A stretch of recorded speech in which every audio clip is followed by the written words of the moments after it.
Pump up the volume on your parenting with Parent Pump Radio.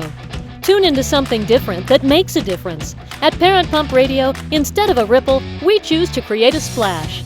Get energized, get inspired, and get informed with how to parent in the new millennium. With your host and parent coach super guide, Jacqueline T.D. Huynh. Hi, this is Jacqueline T.D. Huynh. Welcome to Parent Pump Radio. Our show is all about dynamic family leadership and leaving a profound legacy for our children. This year, we've added family financial freedom as a major topic because we want to help you learn, act, and implement strategies to become financially free. It's also to see how I can help you create that passive income through real estate investing. You'll find links to my website, which is integrativeminds.com. If you're looking for a speaker or a guest for your show, please contact me at parentpumpradio@gmail.com to schedule a meeting time. And our show is available on iTunes, Google Play, Stitcher, and YouTube, and syndicated on rethinkradio.org, oneideaaway.com, and Armed Radio. I'm going to bring our guest on. She is a licensed professional counselor from the USA, but she's living in Munich, Germany. So she's coming all the way from Germany today. She has over 10 years experience working with individuals, couples, and families on improving their relationship and enjoying life. She's been invited to speak to a variety of groups, including Working Moms at Boston Consulting Group Munich, MOPS International, and many Facebook community leadership circles. Munich has helped her improve her mindset and develop healthier habits. She has two girls, 5 and 2.5-year-olds. How cute. And she loves to be outside with her family. And so, ladies and gentlemen, I'd like to introduce you to Katie Rossler. Hi, Katie. Hi, thank you for having me. Thank you for being here. I love it when I get people from different countries. I've had Canada and Africa and Australia, That's awesome. India. So it's really, really cool. Yeah, I enjoy doing these in North America. I always joke because it's usually during the bedtime routine, and I usually get out of that routine by I have a podcast, honey. I'm sorry. I've got work. That's so cool. It works out really well for me. So you live in Germany. And so I do. you had to remarket, rebrand, restart your business over there, right? How's it been going? Well, so I had a private practice in the States. I was never online. I didn't do any of this piece of it until I came to Munich, largely because I started out doing workshops here locally so that people would learn who I was and get a feel for what I teach for couples and for individuals. And I was getting a lot of the, this is so interesting, but Munich, though it looks small as a city on the map, is actually kind of hard to get from point A to point B in a short amount of time. And so a lot of people are like, it's just a long drive or a long ride on the train. And so I'm just not able to. And I said, well, what if I put these workshops as courses online? Because then there's no excuse, right? You're right. So that's how that started. So I continue to do a private practice here, and I see couples, mainly bicultural expat couples. And I also have a business now online that I've grown with courses for couples. And from my experience of being a stay-at-home mom, I grew a component of it of working with moms to better lead and manage their homes. And a lot of people go, well, why just moms? Well, still traditionally, even here in Europe, moms tend to be the ones to stay home first before the dads do. Now, that's not saying dads don't, because I've met many who do. But overall, I'm finding that it's more women, and women tend to be more up for the self-improvement and learning the things for their child or their home. And what happens is, because they get so excited about it, it pulls the dads or the partners in. And all of a sudden you have the whole family learning healthier habits, which goes back to my couples therapy, doesn't it? Like it's still teaching in different ways how we, in a sense, can, when I work with families, kid-proof our marriage and really work together as a team. And so, the online piece of it has grown in the last, I've been online for 1.5 years now. And it's been a different learning experience. I'm sure you've gone through this where like it's you went to school for one thing, and then you have to kind of change and move. I moved countries, and then you go, okay, let me use this teaching, and I need to learn a whole new vocabulary, learn the online world, learn the podcast world, learn the Yes. YouTube world, and you just you have this whole different thing that's by the book that you learn for yourself versus necessarily going to school for, and it's a really interesting process. Yeah, because I know you started a few things, positive connections from stay-at-home Yeah. mom to chief house officer and the working mother initiative. So real quickly, tell us about those three things. Yeah. So my private practice, the business itself is called Positive Connections. And in my mind, that's sort of the tree trunk of all of this, because again, we want to work on healthier connections. And through that are sort of these branches of what I get to do, speaking to working moms at corporations like Boston Consulting Group, or getting the chance to work with stay-at-home moms and better, like I said, leading and managing their homes. So I created a full program from stay-at-home mom to chief household officer, to sort of distinguish the line between like being a mom, which is more of an identity, and leading and managing your home, which is a job. I mean, let's be honest. And so I like to call that a chief household officer, your CHO. And from there, I also started looking at courses like how to kid-proof your marriage, the art of arguing, some of that support, family meeting guides, like support that you need as a CHO. Because again, we tend to be the ones who are reading up on our homes and what to do. They say 80% of self-help books are purchased by women. Yeah. Yeah. I think it's our nature to be more relational, connected to our emotions. Not all of us. Yeah. And there are plenty of men who are like it too. But it is our nature to take that first step. I would love to see it more 50-50, and hopefully that comes. But the Working Mother Initiative came out of the stay-at-home mom group, where the working moms were like, we love what you're teaching, but you keep talking about stay-at-home moms. We're working moms. What about us? And so a program was created for them. And Boston Consulting Group here heard about it through one of their workers and was like, we would love for you to come speak. And then the Facebook community circles was like, we want you to come and talk with our group leaders about better boundaries and better self-care. You know, you hear a lot of stuff from people in your communities and groups online, and it's hard to learn how to let those things go. And so from it just sort of has broken off into really teaching people better skills and as I said, healthy relationships, but a healthier version of themselves. Yeah, awesome. So today we're going to focus on that family meeting, right? Like how to hold it, how to call for it, because I know a lot of family meetings is probably just about parents barking orders or just the one talking. And it's not just family meetings. I know I know kids who go to school and they have coaches who sit there that just keep barking at them. It's never the whole back and forth when they're talking about let's meet. What are family meetings in your definition? So for me, family meetings are a once a week family tradition of getting together and connecting. It covers a span of planning, preparing for the week ahead. That's why I really recommend doing it like on a Sunday or a Monday, preparing for the week ahead, getting everybody on the same page, maybe delegating some tasks and things and talking about what needs to get done so that it's not all on one person's shoulders. Then from there, I usually say we move into, are there family issues we need to talk about? Is there sibling problems going on? There are times where today we had a fast family meeting, like a little 2-minute one where I had to talk to my husband and my oldest and go, guys, I don't feel like I'm being listened to. Both of you this afternoon, I have said specific things and you've gone and done something else. So it was me being able to like calmly share with them and say, hey, we have a short family meeting, and then be able to say, oh, I didn't hear you, I'm sorry, or whatever, and just bring it to light. But it's not event fest. I'm not, criticizing them and laying into them. So that part of the meeting is just about securing healthier boundaries in the home and healthier communication. And as parents, we want to coach our kids on how to do that. Yeah. And very often that's where it becomes the vent fest. You're not doing this enough. And well, if only this, and I'm tired of saying it over and over and over, and you're not listening. And the child never gets a chance to say, I'm sorry, or I'm not, like, there's just no room to speak. Yeah. So there's a talking stick involved in my family meetings. I talk about you need to have something, and that maybe sometimes you need to set a 2-minute timer.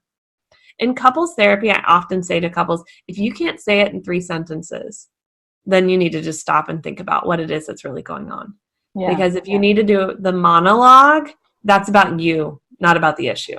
Right, right. And that's the same then in these family meetings. So after that, we usually say, what is something you're proud of or a positive moment? And then kind of what would you like to change for this week? What do you want to work on to help add to that accountability? Yeah. So we've taught some like purposeful planning because we're teaching our kids, hey, it takes a lot to run a home. These are the things that we're doing this week. This is the plans we have. Then we're teaching them healthy communication and trust. This is our safe place to talk about problems. And then the next thing is accountability. What's working, what's not working for you as a person? What are you happy about? What would you like to change? And then I love to end it with something that's unique to the family, whether it's like a big bear hug or all hands in and say your family motto or whatever it might be, that brings it into sort of this unified front of the whole teamwork makes the dream work. It's not mom and dad pointing the finger at you. It's we all matter in this. Yeah. So for me, family meetings are just a large connection time that really is essential to a family having a really healthy, stable relationship foundation. In saying that, it's also switched the table in the sense that if the kids call out the parents on something, then you have to take ownership and like you said, create that change in yourself, because just because they're younger doesn't mean that they can't see what you're doing that is hurting them or that they don't like. Right. I mean, we need to be modeling. If you think of yourself as sort of like a coach through it, you're not going to do something for them. You're going to help them and guide them and coach them, encourage them through it. And it's the same with our communication. They say action speaks louder than words. Yeah, completely. I mean, I have had my 5-year-old say to me, like, if I've gotten really frustrated, or like, Mommy, I didn't like you yelling at me. And I'd be like, okay, well, I didn't see myself yelling. I did see myself raise my voice, but I could see how if I get down on her level, ooh, I'm being yelled at. And that's a moment for me to say, I'm sorry, I didn't mean to upset you. And model what I want her to do with her little sister when they're teenagers. Exactly. It probably won't happen as easily, but the more you do it, the more it becomes a normal vocabulary and a way of communicating in your home. Yeah. And I think you made a good point. Just because you didn't intend to come off that way doesn't mean that you did not come off that way. Right. And I think a lot of parents will start denying, like, well, I didn't yell. I'm not yelling. And that's not the way. One thing that I talk about when I do corporate training and also in the family is that your title already gives you a megaphone. So You're the parent, you're the boss.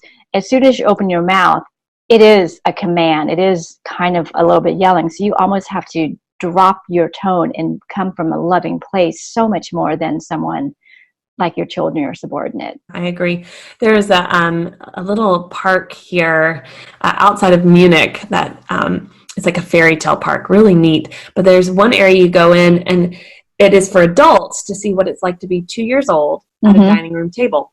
And it shows you exactly where an average 2-year-old, where the table falls at their head, where the chair is. And you you just go in, you're like, whoa. Yep. Because we rarely get on the floor and look, what's it like in that? So it's exactly that. Like they have this towering adult over them, raising their voice, if not yelling, and intense eyes and frustrated, how that has to look. Yeah. We often forget that. Yeah. I find family meetings are that space for you to like sit down on each other's level, the same level, and talk.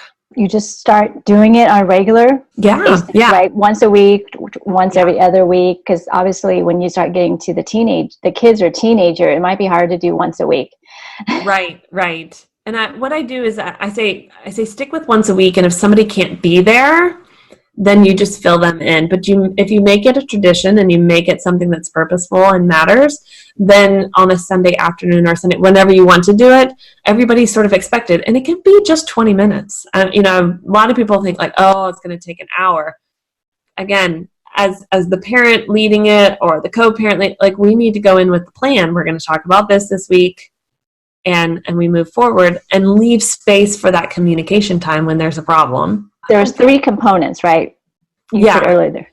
So the planning, that communication time of any issues going on. And that might also be the time of like, hey, there's a family member who has health issues. Or you might want to talk about some of those serious things. or something happened at school and we need to discuss how we handle it as a family.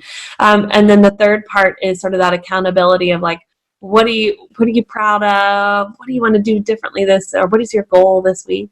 And then ending it in that unity. How can you make these meetings unique? Because you said earlier, you can have a motto. What are other ways that families can do to make it unique? So I like to teach families how to create family mission statements. Oh, yes. And so the Family Meeting Success Blueprint I created has a bonus of how to do that. It's like a business, as we know. If you have a mission statement, you know why you're doing what you're doing, and everybody knows. And it's usually up on the wall. It's that information's on paper, it's on print, it's everywhere.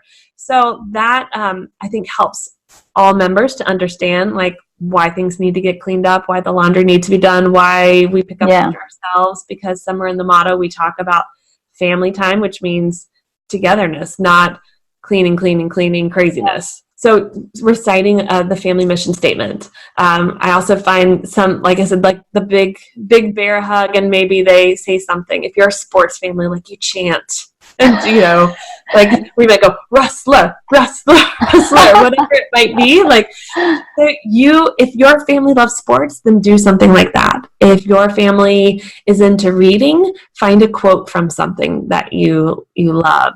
I think there's ways to incorporate what's important to your family, and in that mission statement that comes out, and to make it unique for you guys. Yeah. Even your talking stick might be something that's fun and silly and just something your family would get. Yes, absolutely. Yeah. Stephen Covey talks about this in his 7 Habits of Highly Effective Family. One of the first thing he talks about is a family mission statement. You have to have one. People don't realize, where are we going? We had kids. What's the purpose? The purpose isn't to have kids. The purpose is something that you're creating.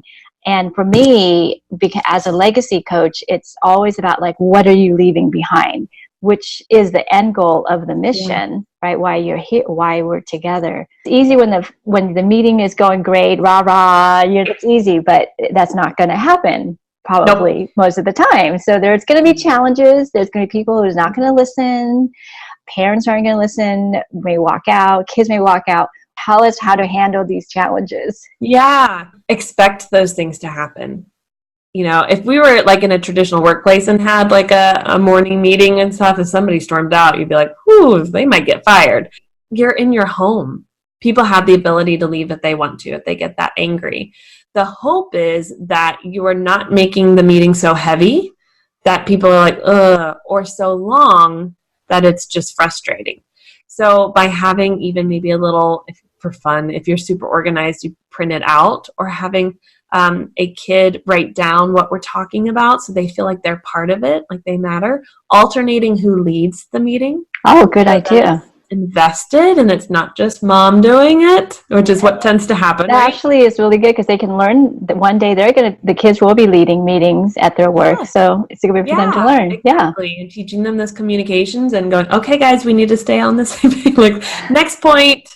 And they might say next point when you're really trying to like address an issue, but it helps them to better understand how to run things like this as well. My mindset if somebody gets angry and needs to leave is to allow them to cool off. And maybe that's something you set in the beginning of your family meetings. If you already know you guys are a very passionate family, that you say, guys, we might make each other angry at some point. And it's hard to hear feedback. So if you need to step away, like, go do a 5-minute cool down and maybe have something fun for them to do to cool down. But we would love for you to come back. And if not, we're taking notes. Little Bobby's got the pen and paper and he's taking notes, and we'll be able to fill you in on what we talked. And as parents, you might need to address some of the things that were discussed in the communication time of like, hey, I have this problem, separately. And that is not the time for parents to talk to each other about their problems with each other. Remember, we're going to be setting those boundaries as well. Like me talking to my daughter and my husband is because literally within 20 minutes, they both didn't listen to all the things I said. And it was very easy. And my husband knew that was his chance to model for my daughter how to respond to that feedback. Because we've discussed these things. I never want to call him out in front of her in a negative way. So I made it very clear, like, Mama feels very frustrated. I made it very clear for him that this is a modeling opportunity. Right. So as parents, that's what we're doing those meetings. We're getting on the same page, and we're modeling for our kids how to have that healthy communication time. And then we're being accountable by making the change that needs to be made in ourselves and I guess as a family. Now, you mentioned earlier, if you can't say it in 3 sentences, then it's a monologue. It's going to happen, especially I think probably more so for parents because we're so used to having that microphone and it's ours. What's a suggestion that's a way get us out in that state that we can stop? So there's 2 ideas I have. One, bring a notepad and write it down. Okay. That's advice I always give in couples therapy is you guys have a big argument, you both need notepads because you're thinking faster and you're not listening. Right. So maybe you write down the problem, and then you listen and you write down what they're saying. And so when you've got a problem you want to bring to the family meeting, maybe you've already written down bullet point what it is. For some reason we believe, because when our kid acts like they don't hear us, that we need to over-explain what it is. Yep. And that happens, you'll see it in the workplace. You see it in couples. You see it with friends where it's like, can I get a word in? Yeah. Like it's just talk louder and longer. Somehow you think that they'll understand you, right? Louder and longer. If you see them glaze over, they're gone. Same with your partner. If he or she is glazed over, you've lost them. The second tip would be maybe that family member who's not as interested in being a part of it. Yeah. And we all have that little child or teenager or preteen probably. They're the ones in control of that. If you hear one of us go beyond 3 sentences, if the monologue happens, maybe you give them a little sticky note that's yellow or red that they hold up like in a soccer game, the flag is up. They're going to have fun doing that. Yeah. Or some bell, right? Like, I don't know. Like your time is up. Yeah. And that's good. It might frustrate you, but really understand, like, it's good to kind of have that feedback. When did they stop listening? Yeah, yeah. Is it after minute 5 or second 5 or is it minute 2? Yeah. And you can do the little game timers too and go, okay, mom's turn and flip it. And if you're not done, I'm sorry. Or there's a award show, right? When the music comes on. Yes. And you have people clapping because that means that you're done. They're done. Right. You can't talk over the clap. I think those are 2 great ways to deal with it. And again, if you need to do a monologue, that's about you. Yeah, you're right. That's a really good point. Yeah. Focus on being effective in family meetings. That's awesome. And I think also that whole piece about summing up at the end, accountability. Okay, I hear what you said, that this is how I came off, so this is what I'm going to do differently, even if that wasn't your intention. I think that's so great as parents. If we will want our kids to do that. Yeah, completely. And the younger you can start with kids, like, so our oldest is 5, and she will get to start joining our family meetings. But I know people who had their 4-year-old in it, and you're just mindful of what you talk about. But my husband and I, every Monday night, we have a state of the family. Both of our alarms go off on our phones 5 minutes before, and we join in the living room with our calendars, and that's our time. And it's also a couples check-in time. How are we doing, the craziness of life and taking care of kids and working? You don't always get that time. So our family meeting involves also checking in together. But when our oldest gets to be a part of that, that's not the time for us to be like, hey, honey, are we connected right now? Like, no. That's the time to be like, now we're really modeling all the things that we said we want to teach our daughter. And, of course, our 2.5-year-old will be in there as well because she's actually going to be like, what's going on? I want to be. I was going to say, she's going to think she's 5 too. So you kind of have to. Oh, she already says it. She's 5. I'm like, okay. Whatever Big Sis can do, I can do too. Yeah, exactly. The younger you start them, the better. And the reason my husband and I did not start with our oldest at 4 is because we, in our relationship, needed that time, just the 2 of us. Right. We needed the time to figure out how to plan better. And so it was really setting the foundation as a couple, how this will look. And maybe you're in that season where you've got older kids, but as a couple, you need that Sunday night or Monday night sit down and can we plan the week together and delegate and figure out. And then you come to the kids with, hey, here's our plan. You may need that. And that's okay. This is the beauty of family meetings is they're they're flexible and adaptable. The key is that you do them, and you do them every week. Yeah, or something consistent, right? Yes. Yeah, something consistent. So that the kids know that, hey, if I have a grievance or if I have some issues, then I can hold it off till this day. I get a chance. Yeah. So tell us how the grievance is in. Here's my grievance. Like, complaining about mom, third time this week, but that's a good point. Yeah. Maybe they should get that chart somewhere so that they, you can start seeing. That'll really hold you accountable, right? Wait a minute, I just got a red star instead of a blue star or something. Right, that what means did I do, right? Tell us how we can follow you, get a hold of you, get to know more about you. The best way is through my website, positive-connections.com. I have my YouTube channel linked to there, so you can watch the videos I've done, my courses and programs, any speaking engagements that are coming up, and all these wonderful podcasts I get to be on. I like to put them on my site too, so that people can find you guys as well.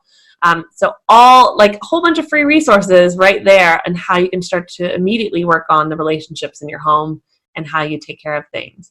I'm on Instagram. I'm on Facebook. I'll make sure you have all those links as well.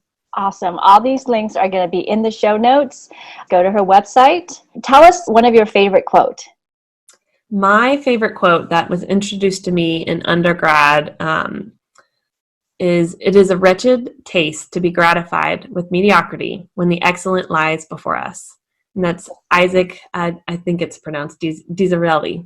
That is such an important quote to how I've lived my life, of always pushing forward and never getting stuck in the mundane or going like, well, it's okay, I'll just do this for right now, when I actually have the ability to make it even greater. Awesome. Okay. Thank you so much. From Germany there. Yes. You get to go to bed now. Yep, I do. Okay, listeners. Thank you for having me. Oh, thank you. And listeners, until next time, always be learning and always be growing. See you next week. Thank you so much for joining us today. Go to parentpumpradio.com and click on the pink box on the top of our homepage to listen to our new and archived shows. To be instantly notified of new episodes, subscribe to our RSS feed.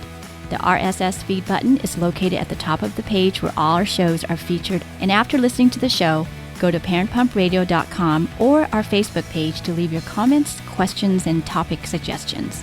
Until next time, have a wonderful week.